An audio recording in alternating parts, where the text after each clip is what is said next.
պաշտպանական կողմի դիրքորոշումները ներկայացնելու փուլը ավարտեցինք։ Բոլոր պաշտպաններով մանրակրկիտ ներկայացրեցինք մեր փաստարկները։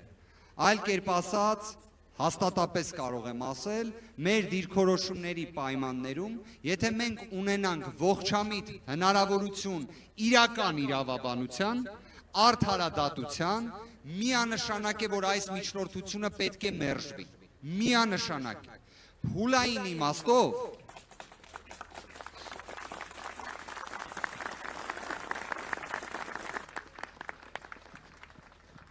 անկեղծորեն Ժորժ ջան, մեր նշաձողը բավականին ցածր է ակնկալիքի։ Մենք չենք ուզում 100% ծավալի իրավաբանություն, որովհետև հասկանում ենք, որ դա կլինի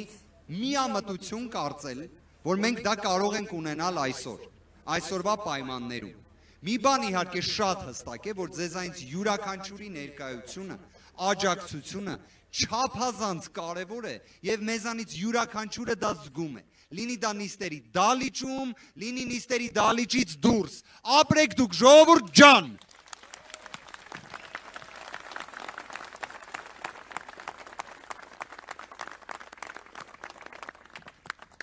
Կրկին, մենք ակնկալում ենք, նույնիսկ կարող եմ հենց այդ տոկոսային սանդղակը օգտագործել, իհարկե նման տեսակ թվային ցուցանիշները իրավաբաններին բնորոշ չեն, Նարեկը Կարապետյան շատ ավելի լավ նշված մասը կարող է ներկայացնել,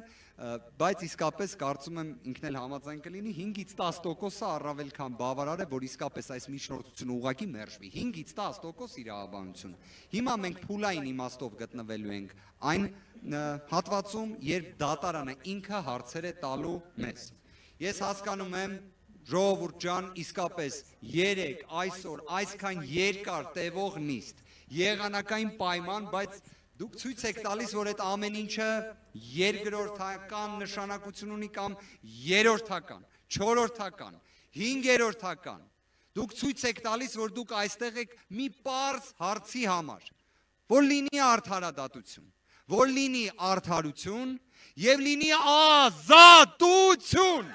Ազատություն, ազատություն, ազատություն, ազատություն